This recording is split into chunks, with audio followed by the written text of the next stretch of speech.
For the last years, the Garrison Institute has hosted retreats in Christian meditation and Christian contemplative practice, along with its many other programs.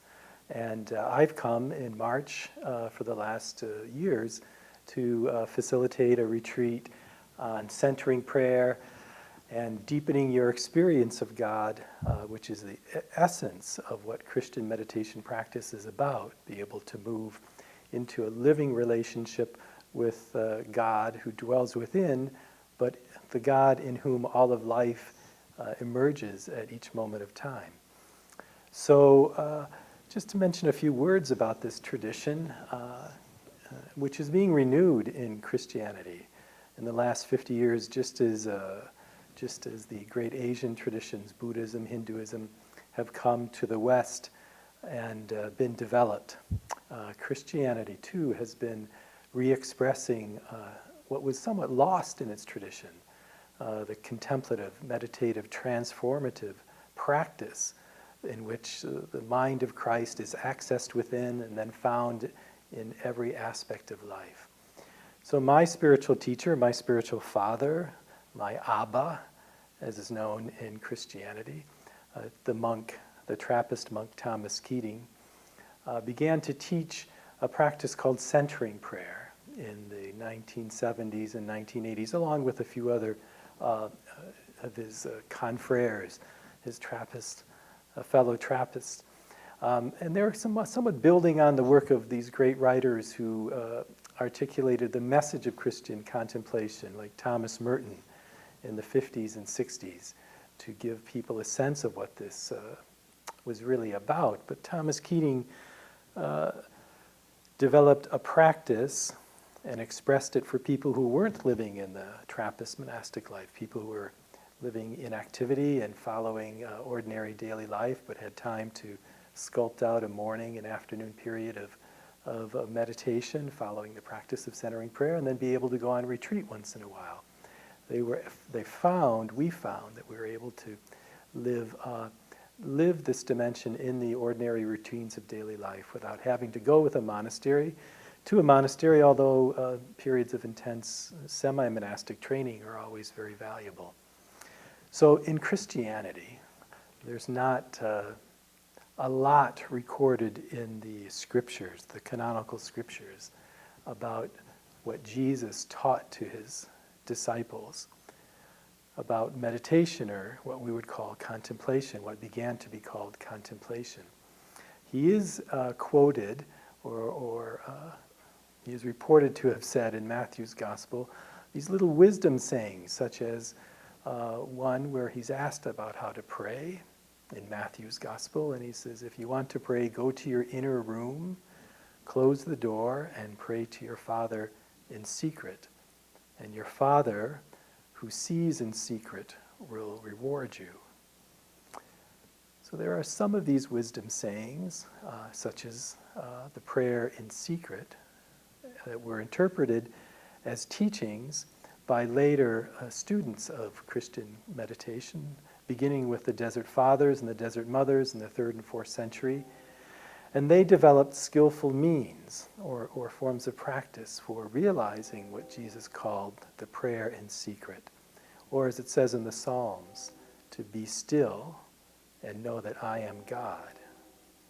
To know that God is inside and the ground and source of all life. So these Desert Fathers and Mothers, they developed the first Christian practices for their small communities in what's now Syria and Egypt.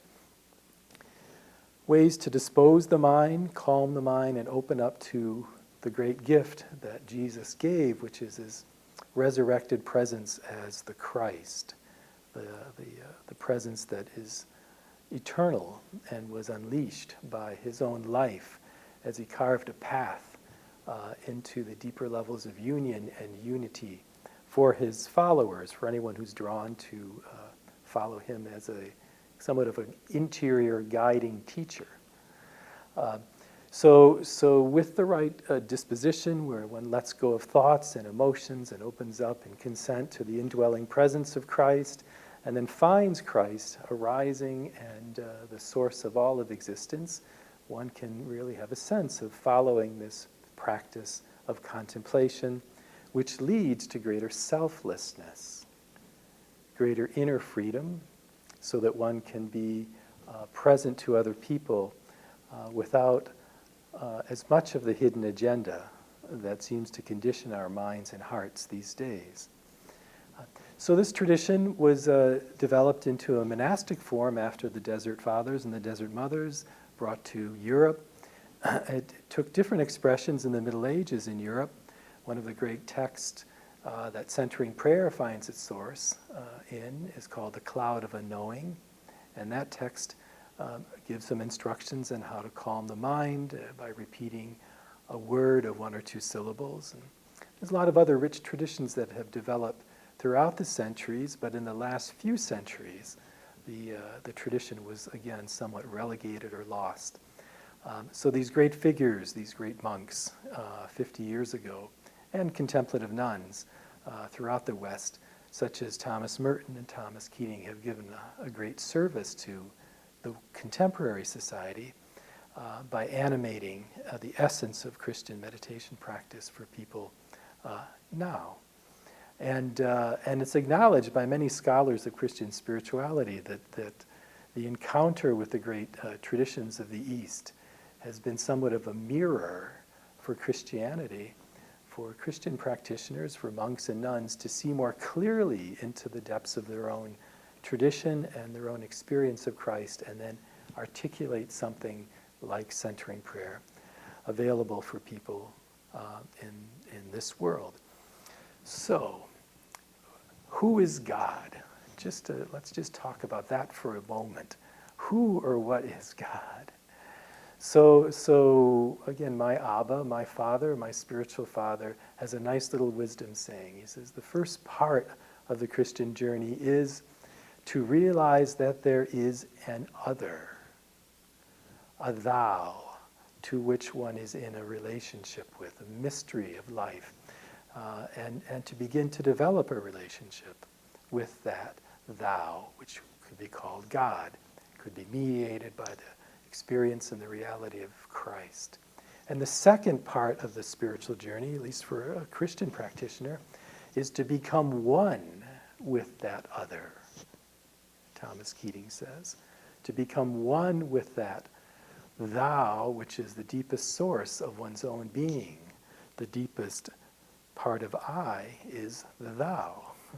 While still being a human being, that's the great gift of the human condition. We don't have to feel like we have to transcend who we are to realize our deepest nature, imaged in the likeness and image, the image and likeness of God.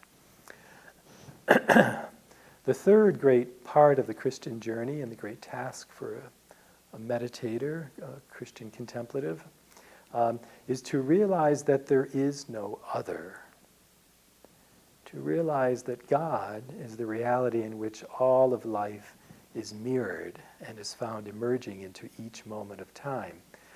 Somewhat like a fish who might be told about water, and maybe is told that water is in drops of rain, and so if you swim to the top of the ocean and go as far as you can upward, you might experience water coming towards you as drops of rain. But what if the fish were to realize that water is part of its very nature, that its body is comprised of 80% liquid or 90% liquid, whatever the right ratio is.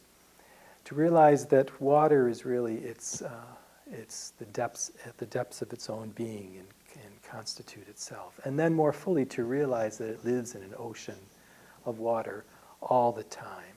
This is really like what God is for a Christian contemplative practitioner. That God is the thou above, beyond us, like rain for the fish, but God is also within, and also God is the reality in which we live. If we have the right practice, or some kind of practice, to refine our capacity to be aware of God at every moment of time.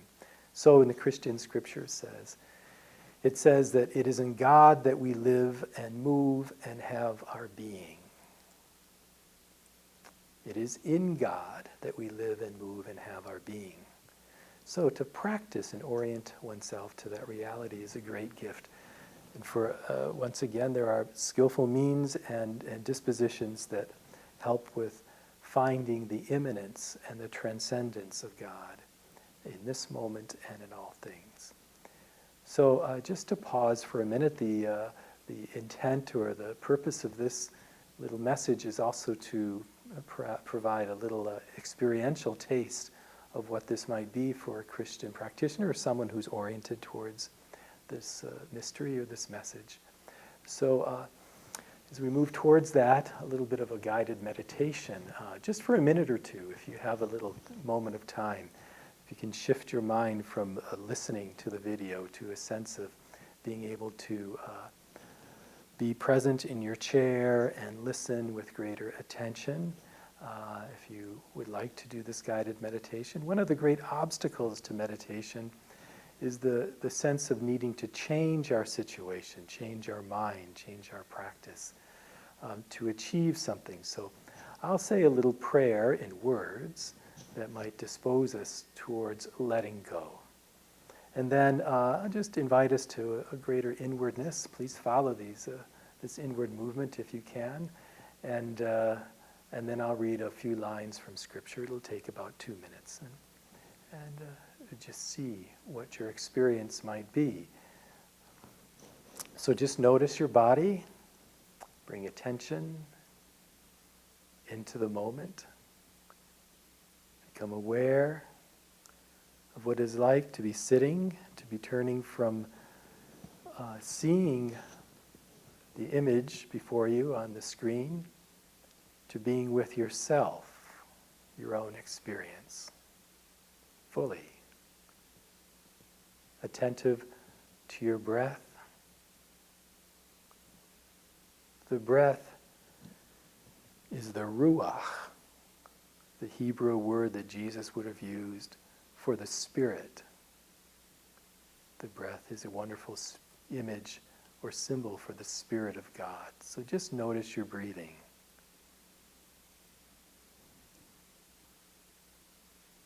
As you let go with your exhalation, just notice your breathing as your exhalation lets go within you.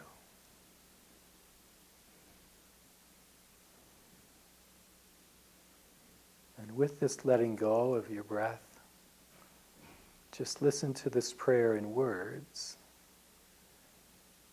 I let go of trying to change myself and let you, God, change my heart.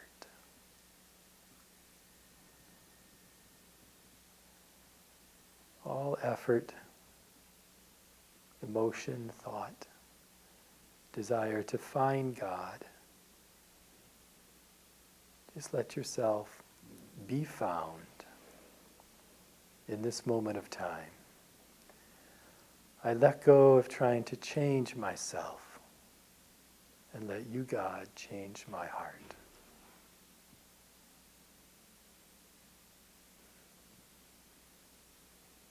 If you like, let that prayer in words be your own prayer, your own intention with your breath.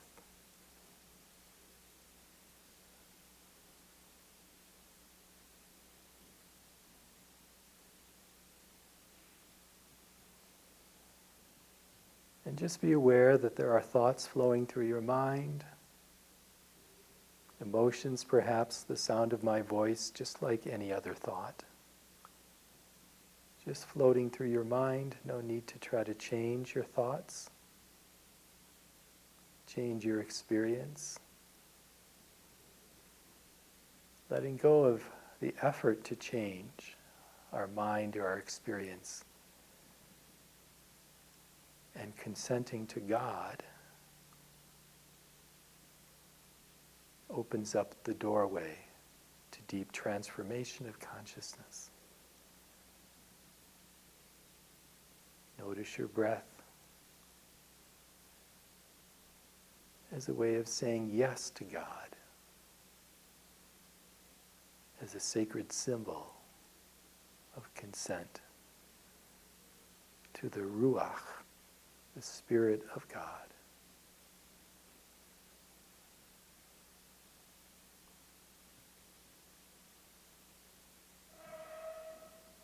And then just open your mind and rest it in open awareness.